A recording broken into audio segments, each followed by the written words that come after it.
Shalom. I'd like to start out by giving all glory, praise, and honor to Yahweh, Bahasham, Yahweh Shai, Bahasham, Rakak Wadash. Double honors to the elders and apostles of the Great Millstone. Shalom to the elect of Israel. This is the Mayim in Atlanta, and as you see here, I've got a Fox News article pulled up, but this topic is basically on all of the news networks. You'll find this mostly everywhere, but it's talking about the National Guard being mobilized. Published August 22nd, updated again on August 23rd from Fox News, says National Guard mobilizing in 19 states amid immigration crime crackdown. And just moving on. It says up to 1,700 National Guardsmen are set to mobilize in 19 states in the coming weeks to assist the Department of Homeland Security with President Donald Trump's nationwide crackdown on illegal immigration and crime. Pentagon officials confirmed to Fox News. And so Trump has mobilized the troops, and it's pretty much like soft martial law, because these are federal troops. They will be under the advisement, I guess you could say, of the state governors, but it's funded by the U.S. government. It's federally funded. And people aren't even blinking an eye at this when it's pretty clear to me that we're about to be under martial law. That's what it is when troops are in your streets like that. Let's actually get the term for, see if it's actually there in the etymon. Alright, not in the etymon. Let's see the Merriam-Webster. Oh man.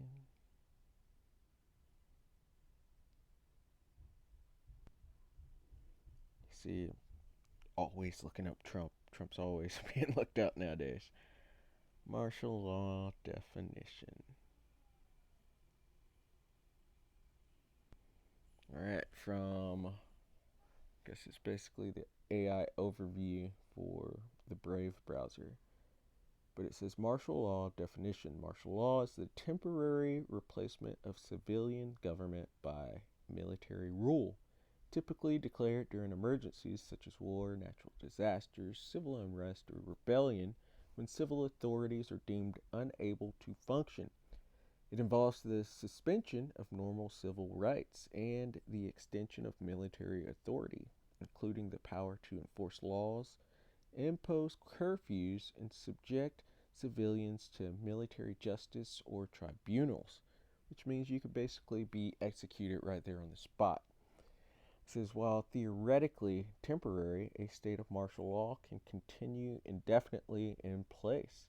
The legal effects and extent of martial law vary by jurisdiction, but it generally signifies a significant shift where military commanders assume control over civilian functions like law enforcement, courts, and government. We've got soldiers in the streets. But get back to this article, because this is what this is. There's like a soft form of it. It says documents obtained by Fox News show planning for activations in Alabama, Arkansas, Florida, Georgia, Idaho, Indiana, Iowa, Louisiana, Nebraska, Nevada, New Mexico, Ohio, South Carolina, South Dakota, Tennessee, Texas, Utah, Virginia, and Wyoming, with status effective from August through mid-November. And we just saw how it said it's usually just supposed to be for a certain amount of time, but it can extend. So look for there still to be troops here in December and then in 2026 as well. Since Texas is projected to host the most significant Guard presence. And so I've got a map showing how this looks. And seeing this, the person put, that looks a lot like setting up a perimeter. This is 1,700 National Guard troops will be deployed across 19 U.S. states to combat crime and aid deportations. The following states, and you see they're all here, but for the most part, these are Republican states. These are red states, and it's in red, in which they're showing. And then the ones, but these are supposedly for immigration enforcement. And then Trump at the same time is talking about going or he already did it in D.C. for the crime, and then also to New York for the crime, to Illinois for the crime, to California for the crime. These states are mostly Democrat states that he's talking about, and they have strict gun enforcement laws as well, while the ones in the red have looser enforcement laws. But we'll see what they're going to do. But this does look like a perimeter, as the person says right here. Getting back to this Fox News article, the National Guard soldiers being mobilized will effectively serve as a support pillar to a sweeping federal interagency effort while also serving as a visible deterrent force. A U.S. defense official said that service members supporting ICE will be performing case management, transportation, logistical support, and clerical functions associated with the processing of illegal migrants at the facilities. The in and out processing may include personal data collection, fingerprinting, DNA swabbing, and photographing of personnel in ICE custody, the official said.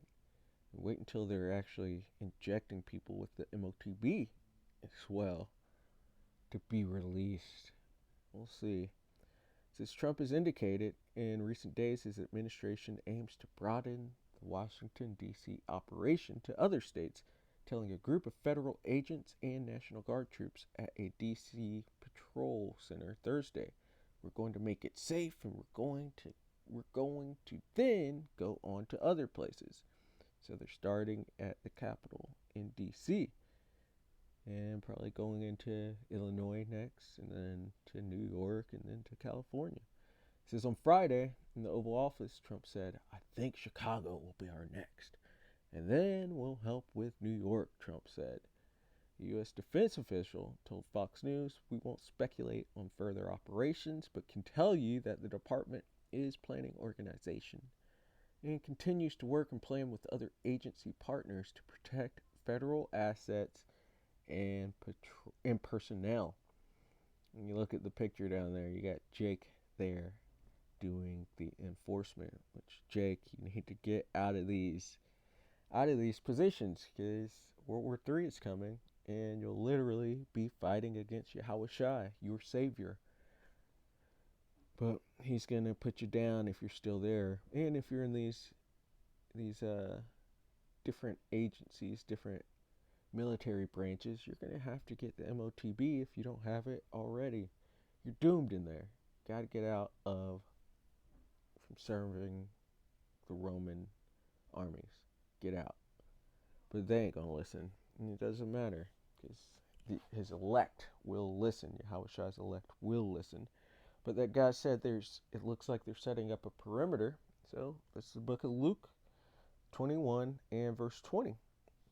It says, "And when ye shall see Jerusalem compassed with armies," and we know that Jerusalem is a people before it's a place. And the majority of Israel is right here in Babylon the Great, in America, or AKA America. And it's looking like Jerusalem is being compassed with armies. Circle around.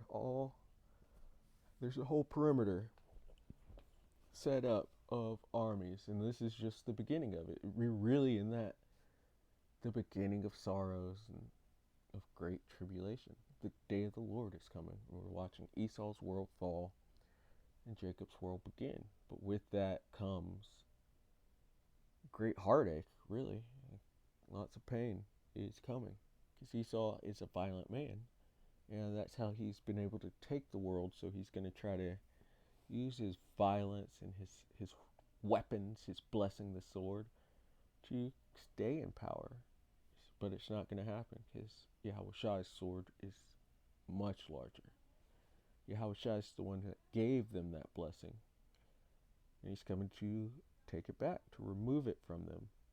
But going back, it says, and when ye shall see Jerusalem, and I said it's a people before it's a place, it's the Israelites, the Negroes, Latinos, and Native Americans, and you see that much of this has been aimed at the Israelites from the northern kingdom with a deportation to the southern kingdom, which the northern kingdom's the so-called Latinos and Native Americans, and then the crime portion is aimed at the southern kingdom, which are the so-called Negroes, which are the actual tribe of Judah. We're watching them compass us about, and this is being aimed at us.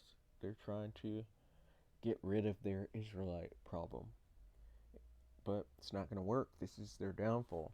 It says, then know that the desolation thereof is nigh. So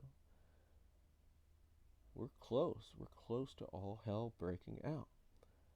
Skipping down to verse 22, it says, for these be the days of vengeance, that all things which are written may be fulfilled, and all prophecy is coming to pass. We're watching it, popping popcorn and watching it. We're watching World War III being riled up.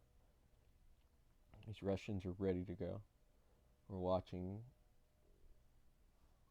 tribulation here in Babylon the Great. It's about to be civil wars and socioeconomic wars and all sorts of strife, all sorts of division is going to be here and around the world, because this is great tribulation on the whole entire planet. We're watching the MOTB getting close to being made mandatory, to being released and then made mandatory. And we're watching the wicked be revealed, which Donald Trump is a part of that wicked nation, the Edomites, so-called white people, and the small hatters. They're all Edomites.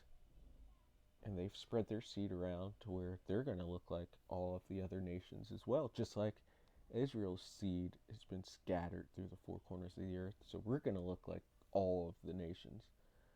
But they're about to be taken out of power, and the Israelites are about to be set up into power under Yahweh Bashem Yahushai.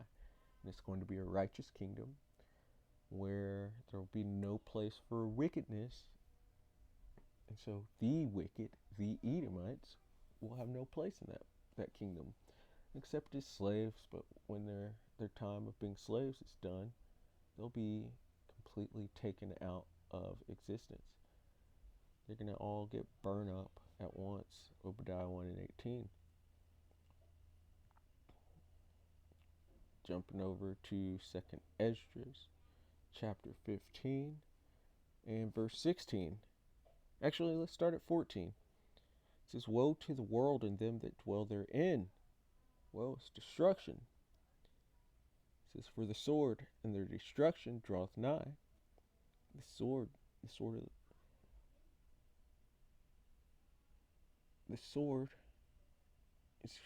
wielded by the wicked. The Lord said, save me from thy...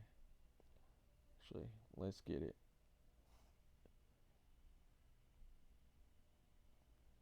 Psalm 17. Yeah, Psalm 17 and 13.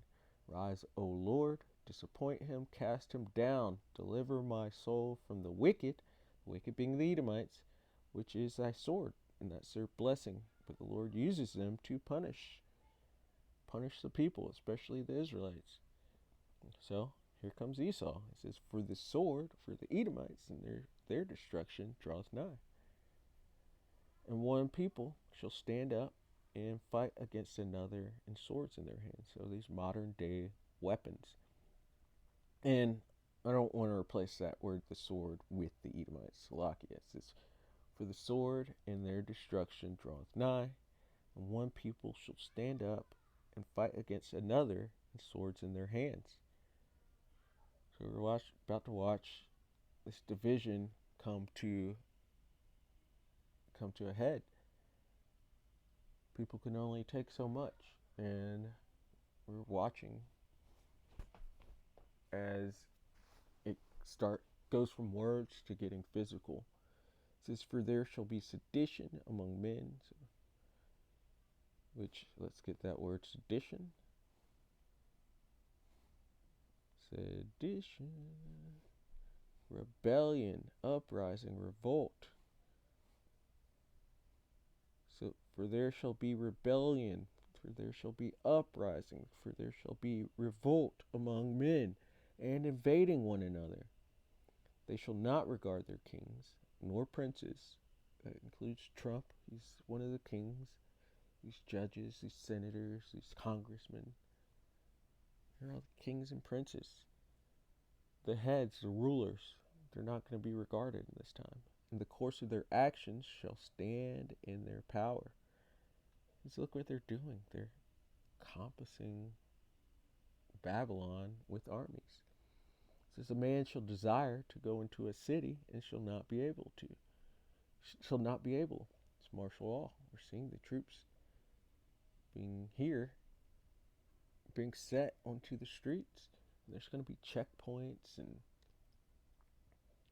curfews and being allowed to go certain places at certain times. You might have to have authorization to just go to the store.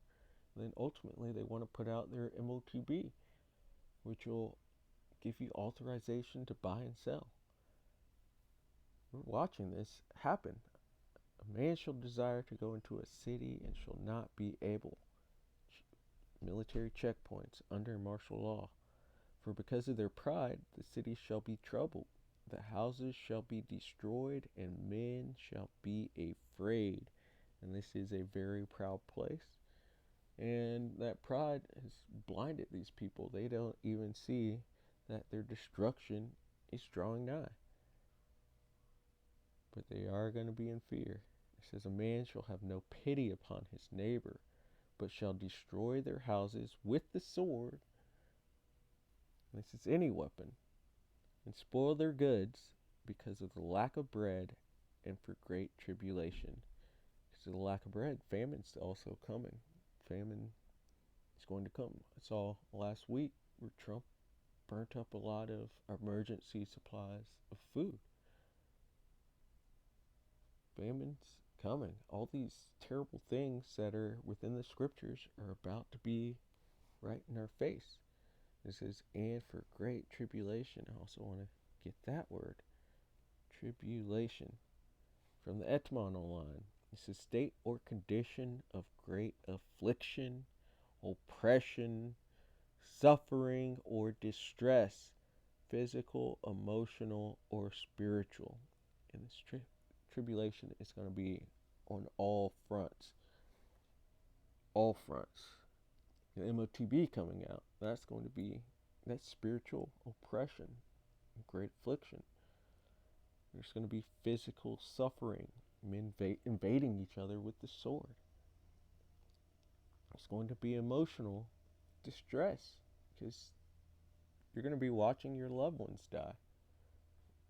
There's just going to be so much death, so much blood, and we need Yahweh Bashem Yahushai. We need Yahushai to deliver us out of all that is coming. It says from Church Latin, tribulationum, Slovakia, but it says distress, trouble, affliction, to oppress, to afflict. But we like it when affliction comes because that's when the Lord looks at Israel. He did it during the time of Exodus when he led the Israelites out from Egypt. And now we're in a whole new Egypt. We're already oppressed and afflicted, but it's about to intensify, which lets us also know that salvation is very near. Lord's salvation, he's going to come and save us out of this time of great trouble, out of Jacob's trouble, which is coming. But this has happened in the past, so let's take a look. Exodus 3 and verse 16. Go and gather the elders of Israel together, and say unto them, the Lord power of your fathers, the power of Abraham, of Isaac, and of Jacob. And these are the only people that have the opportunity to be saved, to be delivered, because ultimately America gets struck by nuclear missiles, gets completely destroyed, and everybody that's here is going to be destroyed with it. But the Lord's going to save his elect out from this. He's going to deliver his elect. But you have to come from the seed of Abraham, from Isaac, and from Jacob. You hear the Christians just say Abraham. So what about the other people? Christians just don't know. Christians are a special kind of stupid, blind kind of stupid, because the Lord has blinded them. This is the power of Abraham, of Isaac, and of Jacob. Jacob's name was changed to Israel, and it's only the Israelites that can be redeemed. And even of the Israelites, it's only his elect, that small remnant, that can be saved. But moving on, it says, appeared unto me, saying, I have surely visited you, and seen that which is done to you in Egypt. No new thing under the sun. The thing which has been is that which shall be. There is no new thing under the sun. And so the Lord looked